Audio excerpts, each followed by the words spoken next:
호흡기 증상을 일으키는 바이러스 감염증 환자가 잇따르면서 여러 감염병이 동시에 유행하는 멀티데믹이 현실화하고 있습니다.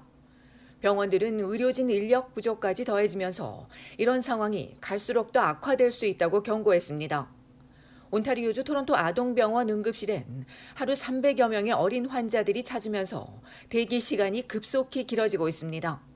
환자들이 몰릴 때는 12시간 넘게 기다리기도 합니다. 인력은 부족한데 인플루엔자 시즌이고 여기에 코로나19와 급성호흡기 감염증 환자까지 꾸준히 발생하기 때문입니다.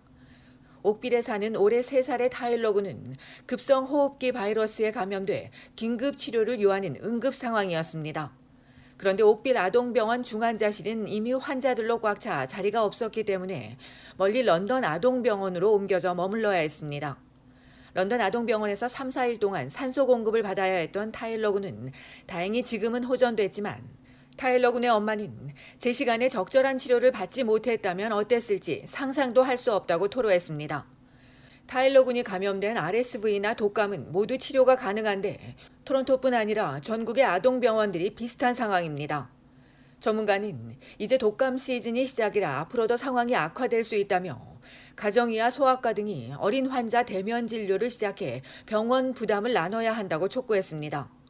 부모는 열이 나고 콧물이 날 때는 병원 응급실 대신 다른 방법을 찾고 호흡곤란에 얼굴색이 변하고 탈수 증상을 보이는 등 응급 상황에만 응급실을 방문할 것을 조언했습니다.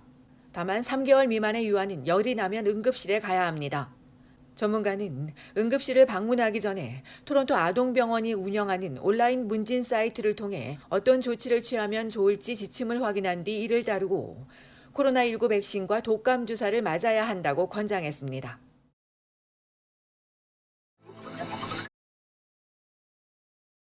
캐나다 경제가 완만한 성장을 이어갔습니다. 오늘 연방통계청이 발표한 바에 따르면 지난 8월에 국내 총생산 GDP 증가율은 7월과 동일한 0.1% 성장입니다. 농수산업과 산림 등이 주도한 가운데 앞서 전달 크게 하락했던 휘발유와 식음료, 스포츠용품, 도서 및 음반 등 소매업이 8월에 다시 반등했습니다.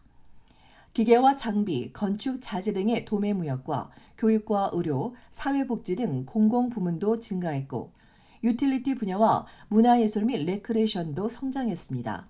반대로 건설업은 5달 연속 위축세를 이어가고 있습니다. 특히 단독주택과 저층 주거용 건물, 아파트 건설이 감소했는데 그럼에도 코로나 팬데믹 이전인 2020년 2월보단 여전히 8% 높은 수준입니다. 다만 최고 정점이었던 지난해 4월에 비해선 14% 하락했습니다. 또 이 기간 제조와 광업, 석유 및 가스 추출이 감소했고 운송과 창고업, 창업과 회사 매니지먼트, 폐기물 관리 및 개선 서비스 등도 뒷걸음질 쳤습니다. 오늘 통계청은 9월 실질 GDP 역시 0.1% 성장에 그칠 것으로 예상했습니다. 통계청은 또 7월에서 9월까지 3분기 GDP 성장률 추정치가 연율 1.6%가 될 걸로 전망했습니다. 이전 캐나다의 국내 총생산 GDP 증가율은 1분기 3.1%, 2분기엔 연율 3.3%였습니다.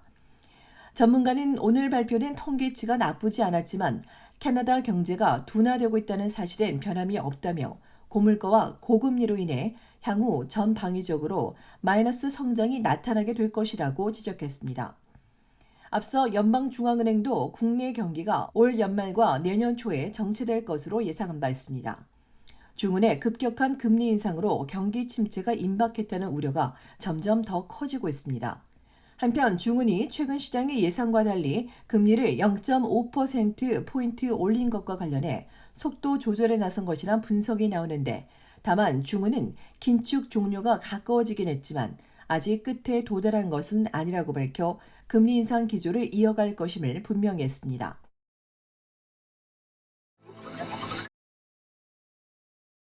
올겨울 천연가스 요금이 오르면서 난방비 폭탄 맞기 십상이란 지적이 나오고 있습니다. 지난해만 2배나 뛰었는데 우크라이나를 침공한 러시아가 유럽의 가스 공급을 줄인 탓에 국제 가스 가격이 크게 올랐기 때문입니다. 캐나다의 천연가스 재고도 지난해보다 줄고 있어 벌써부터 걱정이 큽니다. 온타리오 주민은 난방비로만 최대 500여 달러를 더 내야 할 것으로 알려져 난방비를 아낄 수 있는 방법에 관심이 높아지고 있습니다. 관계자에 따르면 정부 리베이트 프로그램을 통해 집을 개조하면 10에서 15%까지 에너지 비용을 절약할 수 있습니다. 연방정부는 에너지 절약을 위한 주택 개조 리베이트로 최대 5,000달러를 보조해 줍니다. 신청서와 참여 승인, 개조 전후 에너지 감사 평가 이외에 일부가 개조됐다는 증명이 필요합니다. 한 집주인은 새 창으로 교체하고 17년 된 보일러를 교체해 에너지를 절약하고 있는데 여기에 든 비용 일부를 지원받았다고 전했습니다. 엠브리지도 비슷한 리베이트를 제공하고 있으며 두 기관 모두 개조 전후의 에너지 감사를 요구하고 있고 감사 비용도 최대 600달러까지 보조해 주는 것으로 알려졌습니다. 집주인은 연방과 엠브리지에 모두 지원할 수는 있지만 중복으로 리베이트를 받을 수는 없습니다. 이 밖에 소득이 제한된 집주인은 엠브리지의 또 다른 프로그램에 지원을 받을 수 있으며 전력 중단 위기에 처한 저소득층에는 온주에너지위원회가 저소득을 위한 지원 프로그램을 제공하고 있습니다. 또 본격적인 겨울이 되기 전에 난방기를 검사하는 것도 난방비 절감에 도움이 됩니다.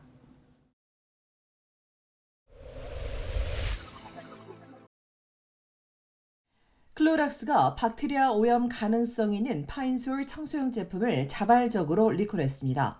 리콜 제품은 멀티 서피스 클리너로 이들 중 라벤더 클린과 레몬 프레쉬, 만다린 선라이즈 제품이 대상이며 2021년 1월부터 올 9월까지 전국 소매점에서 760만여 개가 유통됐습니다. 이번 조치와 관련해 아직 보고된 환자는 없지만 클로락스는 해당 제품을 구매한 소비자는 즉시 폐기하고 환불을 신청하라고 요청하며 자사 웹사이트에서 환불 신청에 대해 확인할 것을 당부했습니다. 한편 이 바이러스는 직접 및 간접 접촉으로 감염될 수 있고 호흡기와 점막 또는 피부로도 감염 위험이 있으며 면역력이 약한 사람에겐 특히 심각할 수 있습니다.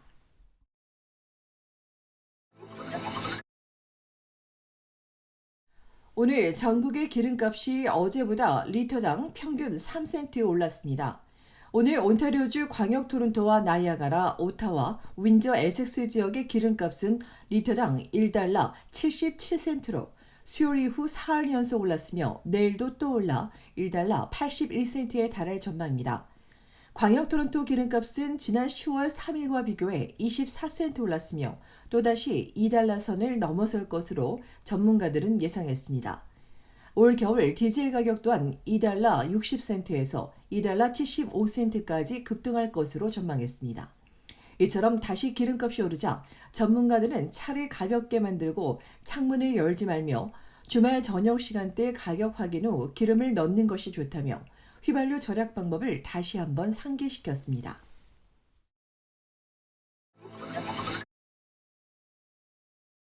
중국 정부가 캐나다 등 세계 20여 개국에서 이른바 불법 경찰서를 운영하고 있다는 의혹이 제기됐습니다. CBC 보도에 따르면 최근 연방경찰이 중국의 불법 경찰서와 관련해 말캄의 주택 한 곳과 상가 빌딩 한 곳, 그리고 스카보로의 한 편의점을 대상으로 조사 중인 것으로 확인됐습니다. 이번 수사는 지난 9월 스페인에 본사를 둔 비정부 기구 세이프가드 디펜더스가 보고서를 통해 중국이 온타리오주 광역 토론토를 포함해 전 세계에서 50개가 넘는 불법 경찰서를 운영하고 있다고 발표한 데 따른 조치입니다. 이에 대해 중국 정부는 모국에 가지 못하는 중국인들에게 행정 서비스를 제공하거나 국가적 범죄 해결을 위한 목적이라고 주장하고 있지만 이 기구는 불법 경찰서에서 조사받은 해외 거주 중국인이 중국으로 송환돼 형사소송을 받은 증거가 있다며 중국이 국제 법치와 영토 주권을 위반했다고 지적했습니다.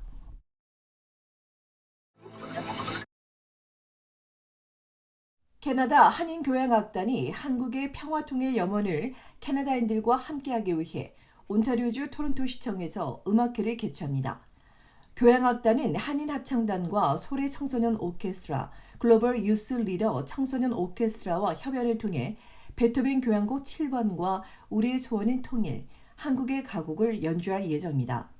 이번 행사는 캐나다 주류사회 정치인과 장관계 유력인사, 외교관들과 단체장들이 참여해 전 세계 유일한 분단 국가인 한국의 분단 현실을 인식하고 평화통일을 염원하는 자리로 연하마틴 상원 의원과 알리 에사시 연방의원, 조성준 장관, 조성은 주의원, 셜리 캐롤 토론토 시의원, 민주평통이 공동의장을 맡고 있습니다. 소원 평화 콘서트는 오늘 11월 5일 토요일 낮 1시 열리며 누구나 무료로 참석할 수 있습니다.